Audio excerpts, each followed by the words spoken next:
Are you looking to be a convention vlogger? I'm your brother from another mother, Evil Aniki, and today I'm going to be going over my tips and tricks on how to vlog conventions. I've been vlogging conventions now for 3 years. I started in 2021, but I didn't really pick up steam and really get into it until the end of 2021. So roughly 3 years. I'm not going to say 3.5 because my first few vlogs, they were just experimental, and I was just kind of like seeing. Honestly, I just filmed because the pandemic, it was sort of wrapping up, and I just wanted to go out and film, and that's sort of how I started. And I'm going to be honest, the numbers back then were a lot better. Not as many people are watching as the convention vlogs anymore. In terms of a lot of people used to watch because they were curious about the conditions of the convention and if there was lines. Coming out of the pandemic, that was a big issue for people. And nowadays, people are more interested in news. I shouldn't say news, but just the drama side, or just anything like pop culture or fun stuff like that. Honestly, the drama stuff does way better, and I'm not the biggest drama person, so I don't really do that. Skits do really well as well, but skits can go up and down as well. Skits, it's tough. Sometimes you have to repost the same skit like 1,000 times for it to do well. But I have a little sheet here that I'm going to go over, and this is how to vlog conventions. And I'm going to sort of go over some main key points here, and I'll try and elaborate on things as I go through this. It's not like the best list. I'm not going to lie to you guys. This is some pretty rough graphics so that we're working with. So number one, though, is you want to be respectful when you're filming. And this is a big one. This is something that gets me a lot when I see a lot of people who are vlogging conventions. There's two types of people who vlog conventions. There's people who they go in with a targeted approach and they're filming specific things, so they're not constantly filming. And then there's people who walk around with a cameraman on them at all times, and they're just constantly filming everyone. And I really don't like that. That kind of stuff really, really turns me off. I hate that. It's not necessarily a bad thing, but when you're doing it in a convention, you have to remember that you're on private property, and the convention center can get mad at you for that. So you should probably try to avoid that when you're inside the convention center. When you're outside the convention center, go ahead and do that all you want. If you're outside, on the street and interviewing people, go ahead and do that. If you're walking around, the city doing that kind of stuff, that's probably fine. But inside a convention center, I really don't like that. A lot of people, when they're inside a convention center, they're trying to make money and they just don't like the camera on them at all times. And it's a balancing act. And honestly, the number one spot where people really have issues with this is Artist Alley, and we'll get into that a little bit later. But again, be respectful. If someone asks to not film them, don't film them. And this is why I don't like that, is when you're constantly filming. I prefer the targeted approach. That's sort of what I go to. And I've done a lot of different types of videos, and I always ask for permission when filming someone. And it also helps if you're filming someone in Artist Alley, or at a convention in general. It helps to they're more likely to say yes to being filmed if you're buying something from their booth. If you're not buying something from their booth, they're probably not going to want you to film their booth. That's just sort of how it goes. But that's just, be respectful. That's the number one thing you can do at any convention. And that goes for anyone. And I'm not going to say that there's not crazy people out there, because there are crazy people, but normally I haven't had anyone get too crazy on me about filming. But let's go to the next one. The next one is film gear. So there's a lot of different types of film gear.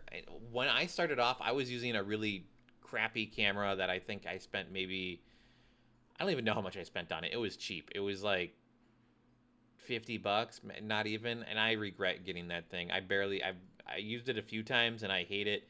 I used to bring it around to conventions as a secondary camera, and I hate it so much. It's it has a vibe to it. It's one of those shitty cameras, so it kind of has that vibe, but at the same time, it's so hard to get the footage off of it, and it used a different SD card than my other cameras since I've upgraded, and it's just not the best. But my go-to gear, to be honest, guys, I am a GoPro fanatic. I love GoPro. I started off on a GoPro 9. I'm currently on, I think, a 11. I would recommend, if you're looking for, I would recommend for anyone to start off with a GoPro. GoPros are really, really easy to work with. You can also get them cheap. I think the 9 is perfectly fine still. You could probably get a GoPro 9. You could probably go on Facebook Marketplace right now, or even on Craigslist or on eBay, and you could probably get a used GoPro 9 for $150, maybe $100 if you're lucky, 200 on a bad day. But yeah, you could get some cameras really cheap. A GoPro 9 works perfect. And the reason I recommend a GoPro is because it's an all-in-one. So it's filming the audio, it's filming the film, like you're getting the video, and there's different sizes, and you can have different frame rates, and it's pretty basic. It's pretty hard to mess it up. There's also some auto stabilization in there, which is pretty good. But there are some downsides to GoPros. GoPros overheat. So here in California during the summer, GoPros are pretty tough to use consistently. It hasn't been bad this year, but last year and the year before, I've had issues with GoPros overheating, and it's rough. Luckily, GoPros are waterproof, so unless you get the cage for your GoPro with like the media kit, you can actually just dunk it in water, and then it'll cool it down pretty fast. I've done that at a few conventions as well. Just dunk my GoPro in like a water fountain, and it'll just it work. It helps so much. It helps so much, guys. But you could probably go for a better camera as well if you're honestly, guys, the reason I say to go with a GoPro, like an older GoPro first, is because if you want to get into vlogging, you want to start off a little bit cheap because you want to start getting into practice of making the videos. And once you get into practice of making the videos, you can start upgrading your gear then.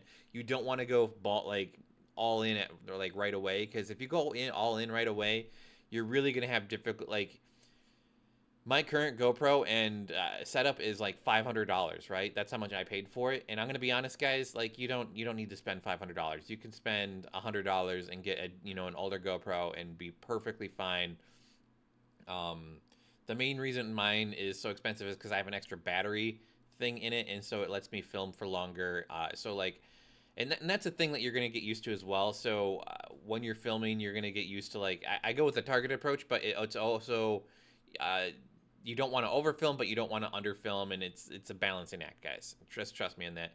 There's other gear you can get. You can get some wireless mics that you can hook up to your phones if you want to do that. I also recommend using a cell phone as a secondary camera.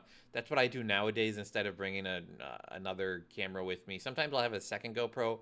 I don't really bring a second GoPro around unless it's like a big event. But yeah, I for cell phones, I recommend getting a Samsung or an iPhone. I use a Samsung. I don't like iPhones. I don't like Apple. Samsung video is amazing. It's just phenomenal. And yeah, so what I use currently, I use a GoPro 11 and I use my Samsung. Highly recommend both of them. I do want to upgrade my GoPro. The new GoPros that are out, the GoPro 12 or 13, I don't remember the number, but uh, they have Bluetooth microphones enabled, so you could do street interviews. And so I could do street interviews at the same like right now, but like they're not lav, and that's like the lavs are the ones that like attach to you, and that's what I'd really like. And you could get those for your phone, and you could just record the audio on your phone, so it's not that big of a deal. But because when I record on my phone, like for Samsung, the files can get pretty big, and that can be pretty an issue. But audio on phone is pretty small. Also, this is one thing you guys might not know.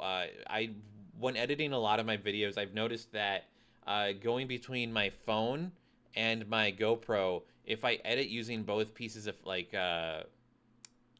media, like so the video files for my phone and the GoPro in the same project using Premiere. I always use Adobe Premiere, by the way, guys. You can use CapCut and other software as well, but I mainly use Adobe because I do long form.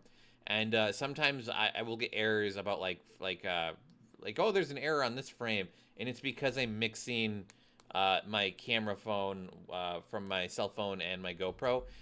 You could run it through like a conversion thing like Handbrake to get rid of that. It's mainly the phone that's messing it up. So the issue with phones is that the frame rate isn't really static. It's like kind of an unlocked frame rate on a phone. It's kind of like random.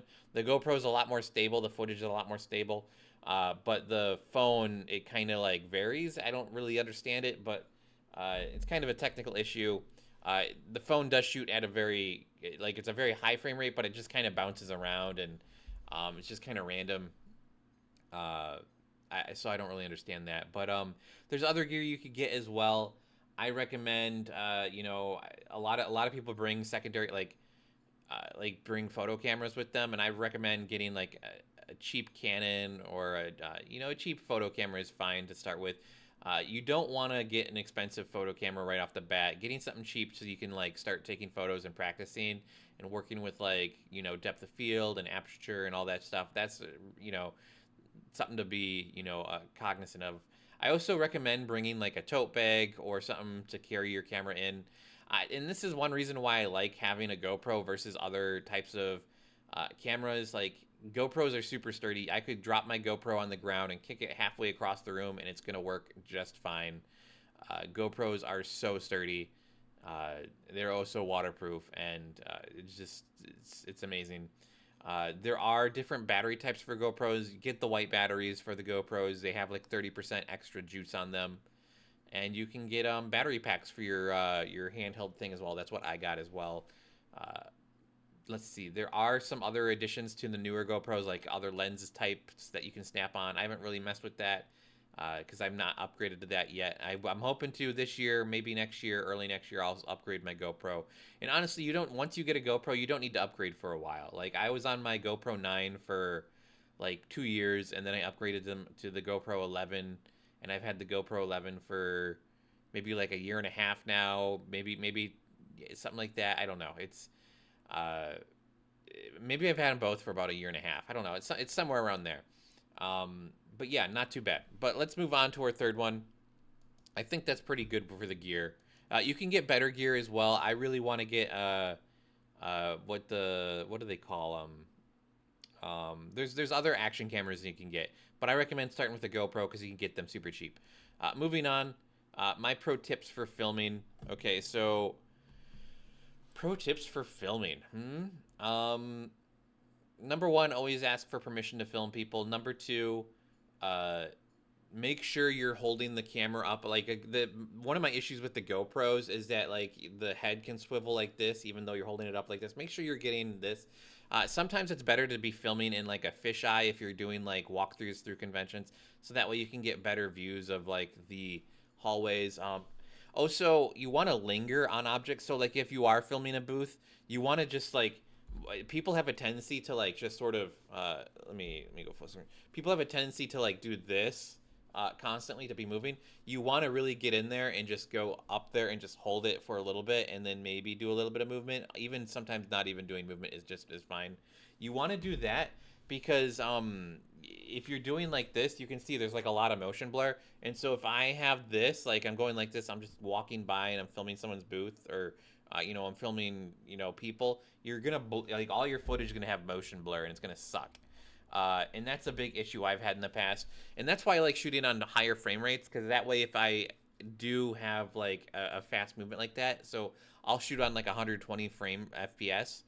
I can slow it down to 50%, and I'm still at 60 frames per second, and I can get a much better view of the items. Still gonna have a little bit of motion blur, but not that bad. So always shoot at a higher frame rate. I do all of my cosplayer stuff. All the this times I film with a cosplayer, I shoot at a high frame rate, and that looks phenomenal. Uh, I'm trying to think if there's any other pro tips. So pro tip for filming. I also try and message conventions beforehand if if I've never been to that convention before, if it seems like it might be like an uptight convention, I'll try and message them, say, hey, is it okay if I film there? Because sometimes conventions don't like you filming. And this goes, mainly anime conventions and comic conventions are fine with it. But sometimes I'll go to like tech conventions and it's not necessarily inherently, mentioned that you can film there. Or just other types of conventions in general, but it's normally fine. It's honestly also for like smaller events as well. It's like I just want to make sure, like hey, if I come to this event, can I film people? Like, is that a fine? Are people gonna get mad? I don't know. So it's just nice to be aware. Moving on to number 4 though, types of videos, and this is sort of fits in with the types, the pro tips as well. Types of videos for conventions. So I love to do exhibit hall videos. Let me get to this here. Yeah, so no, types of videos here. So exhibit hall videos, artist alley videos, walkthroughs, cosplayer montages, guides, event booth type videos, or just daily vlogs. Okay, out of all of the types of videos that I've done, I have to say that Artist Alley videos usually do the best, but they're also, you have to be super respectful when filming them. Artist Alley videos are uh, the cream of the crop when it comes to content uh, for convention videos. I'm not gonna lie, they've always done the best. Uh, People love seeing Artist Alley. People love getting shout outs, but also you just have to be really respectful when filming in Artist Alley. Some conventions don't even let you film or take photos in Artist Alley, and so you have to be like, you have to really be fast about it. You can ask them, be like, "Hey, can I film your booth?" And usually they'll be fine. The convention will say it's against the rules, and so the reason the convention will say it's against the rules is because they don't want people hanging around in Artist Alley just filming like, "So what's your favorite top 10 anime?" in, like, the middle of Artist Alley, because that's, no one wants that congestion, right? So they really just don't want that type of stuff. But usually you're fine to, hey, I bought this sticker. Could I film your booth a little bit? Thank you so much. And they're usually fine with it. Uh, the exhibit hall videos do pretty well. Entertainment hall videos, and I say exhibit and entertainment because that's what Anime Expo has, but that you also will have that at like LA Comic Con and other conventions as well. If you can do interviews, like street interviews, those will do well. Those usually do well better on like as a short or like a vertical video for like Instagram or YouTube or wherever, or TikTok. Those do better over there. I haven't had the best opportunities to deal with them, and I love doing, if I'm going to like a smaller pop up event, doing a quick like event, like, whoa, here I was walking down the street and I saw this event and then here it is, boom. People love hooks. You got to get really good at hooks for like shorts. You have to really hook people. My videos, I've been trying to do hooks every time I start a video. It's like, hey, I ask a question and then I go into who I am and then I start the video. That's my hook for my main long form videos, but having hooks for shorts is very, very important. Now the views on all these types of videos will be different. I'll be honest, I've seen a lot of people who do montage videos. Montage videos are tough because it's like, I have a GoPro and I can shoot decently, but some people have way better cameras than me, shooting like 4K, 5K, 6K, a bajillion K, and it's just like, man, I can't compete with that. There's also like cosplay montage videos. They vary. Like sometimes people will do like, they'll work with like I do run and gun, so I'll be with like a cosplayer for like maybe 3 minutes and then I'm on to the next one. Some people will work with the same cosplayer for like 30 minutes, getting like a ton of shots and making like a whole dedicated like 5 minute segment to them. And that's just something that's too much for me. Uh, I've tried doing a little bit of that in the past, but it's just not the best to do on a GoPro. You kind of want like a better camera for that. I shouldn't say a better camera. You want like a more cinematic camera for that. GoPros are not very cinematic. GoPros are like the economic version of a camera, if that makes sense. It's just more practical. But what other types of videos have I done? Guides do really well. I highly recommend, if you're trying to vlog conventions, if there's a big convention area in your area, do guides for it. Those usually do really well. Uh, Also, day one, day two, day three types of videos usually do pretty well. I did day one, day two, but I don't call them day one. I'll put like day one on the thumbnail, or I'll mention it in the audio for it, but I try to avoid putting it on the actual title. I try to title my things to be a little bit more hook grabbing. Same thing with the thumbnails. I try and like be as like attention grabbing with the thumbnails, and clickbait with the titles and thumbnails as much as possible, and get them into the video, and then they'll enjoy it. Uh, Honestly, if I put in like exhibit hall walkthrough, I've noticed that it doesn't do the best on my channel, but I've seen other people do it and it does really well for them. It's really like, it's tough. Like some people make their whole channels for walkthroughs, but I don't really want that. Like I don't. I also have trouble doing that myself. It's because I like to walk and talk, and it's just like, I don't want to. Like the people who do the walkthroughs, they just walk through the convention hall so quietly, and they're just filming everyone around them. I can't do that. I talk constantly. Like I'm going to conventions with people. It's like, and I don't want to have like every single conversation I'm having be filmed, right? Like it's just it's a weird thing for me. I don't know. But the walkthroughs can do well, but you have to really dedicate your channel to that. And I don't really want that. I want the channel to be more of me than uh, the uh, than the than the specific convention, if that makes sense. Like, I never want to be known as the Anime Expo guy, right? Like, I want to be the convention guy, right? So that's why I go to so many different conventions, and I also try to get myself on camera as much as possible. I've been really bad about it lately, but this is probably more of a pro tip. The more you film yourself on camera, the more audiences will relate to you. When I first started off, I was just doing point of view, POV type of videos where it's like, I went to Artist Alley and I bought this, and this. And, they didn't do so well. And people don't like the voiceover as much. But when you're filming, it's like, hey, how's it going? I'm blah, blah, blah. And you should come check out my videos. People love that. They love relating to a personality. It does so much better. I would also recommend sort of sometimes for my videos, I'll record them 2 or 3 times. I kind of stutter a lot. If you guys have noticed, I'll do like, and you can edit that out. I typically don't. If you edit yourself too much, sometimes, guys, a lot of my videos are unedited. Like, a lot of my daily videos here are unedited, but a lot of my vlogs, if I'm editing out, like, I try to leave in a few, like, sometimes, because it makes you seem more human. If you cut them all out, because you're used to that, you will come across as very robotic and very scripty, and you don't want to be very scripty. You want to have a little bit of personality. You want to be just a little bit more free-flowing as well. Let's move on to our next tip. Platform advice. Okay, so I use a lot of different platforms. I use YouTube. YouTube is my main platform, but I also use Instagram to post some of my cosplay montages. I'm really bad at posting Instagram. Instagram's a lot better for being social and interacting with people and like following the community. But YouTube is always going to be my #1 platform. Honestly, you can make a lot more money on YouTube with less subscribers than you can on Instagram or TikTok. Like, I have like half as many subscribers as I do on YouTube as I do on TikTok. I've half no what?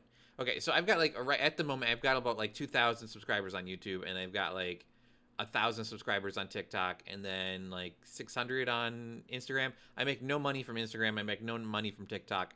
But on YouTube, I'm getting my second payout on YouTube here this year.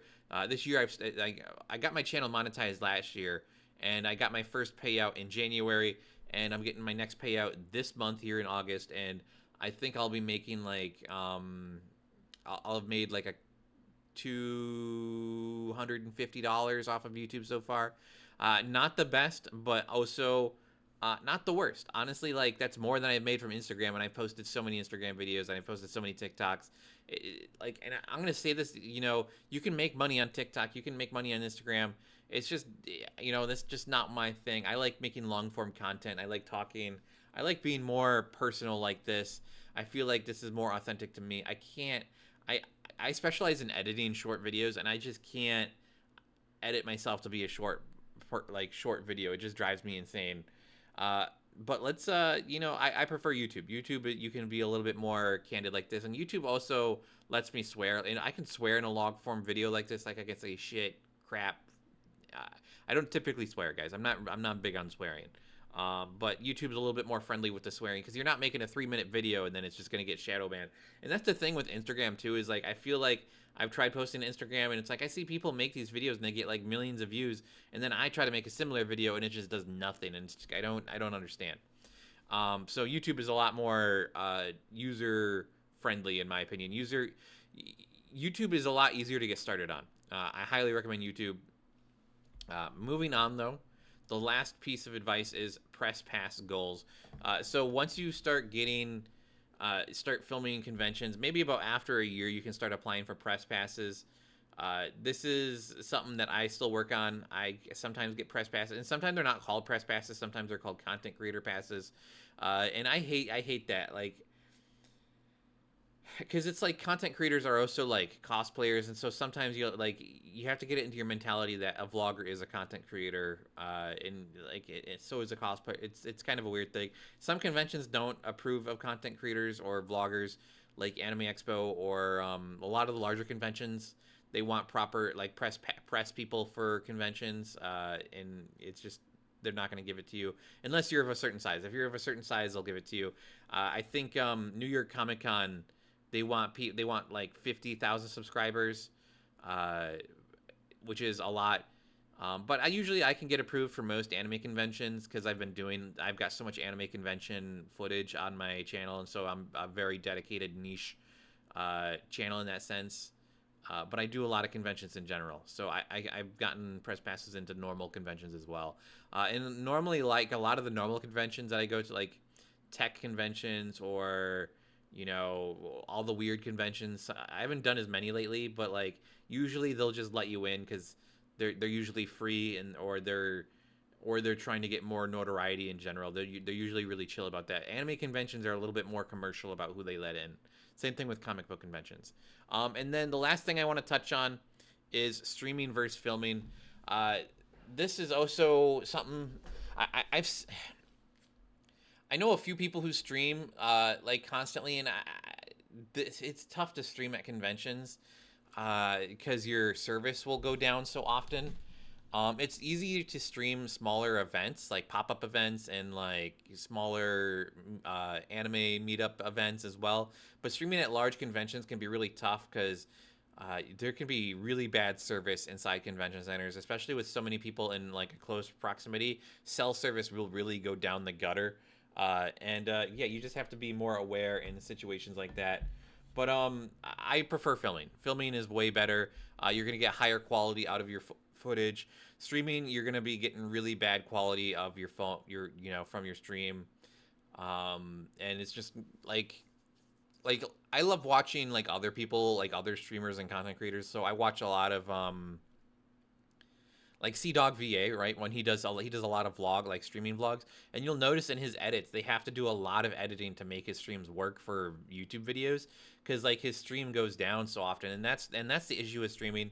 I'm not a fan of that kind of stuff. And also streaming can be a pain. Like some people have like whole setups with their phones to stream off their phones, and some people have setups where they have like a whole camera backpack, and I don't like that. I just rather walk around with a small GoPro, be a little bit more indiscreet, a little bit more, uh, run and gun type of style than like having like a big bag and it's I can't deal with it. I would never want to have like a 20-pound backpack with like batteries and stuff and like to be able to stream an event. I do want to stream events, but like I probably would just go with the phone approach because I could never use one of those backpacks because the backpacks you need like 3 different phone plans to like stream them in case your phone service goes down, and I hate it. I hate it so much. But yeah, these are my tips and tricks for getting started as a convention vlogger. I'm sure there's more. If you have any questions down, like for me, just leave them down below, and I'll do my best to answer them. I try to my best to answer as many questions on my YouTube channel in general, and that's another pro tip here for you guys. Always, always, always respond to as many questions as possible on your videos. People love engagement. I try to be as responsive as possible. I will say you're gonna have a better chance if you're trying to talk to me about things. You will have a better chance of me responding on YouTube than you will have of me like responding to a DM on Instagram or Twitter because I will not look at like my filtered messages. You will have a way better chance of me responding and engaging with you on a YouTube comment, hands down. Because YouTube will notify me, and it's so much easier to track all of my comments. And I will say sometimes like there's so many comments on videos on YouTube that it can get a little overwhelming sometimes, especially if people are making like their own little threads in the like comments. Like so if someone comments on a video, I get notified of it. But if someone comments on someone else's comment and then someone replies to that comment, sometimes I won't get notifications for that, and it's like I'm like, wow, this happened. Like what? When did this get posted? And I only have a few videos on my channel that are like that. I'm sure people can kind of figure out which ones they are. But normally it's not that bad. Normally it's pretty easy to reply to almost all the content comments. And I see all the comments as well. I try to like them, thumbs them up if I agree with them. If I like, I like positive people. Some people can be really negative, and I not so negative like at me, but just like their mentality with the post, like the comment is meant to be negative. And it's just like I'm not gonna engage with that, and you don't really want to engage with that kind of stuff as well, guys. You want to try and as much as I say, like as much as I'll try to respond to everyone positively, but like sometimes people can be negative, and I'm not saying there's anyone specific. It's just people don't realize that they're having this negative mindset, and they're saying things that just you know don't don't matter. You know, like that's not. I appreciate the comment and I appreciate the thought that people write into these messages, but like sometimes it's just like this doesn't. What are we talking about? um, I've only gotten a few hate comments every night. I'll be honest, guys. I talk a lot of trash about Funko Pops, and I've had a few people get mad at me about the Funko Pops, which is pretty funny. Never buy Funko Pops. Never buy Funko Pops. But that's where I'm going to leave this video today, guys. Be sure to like and subscribe, and I'll catch you guys in the next one. Bye bye.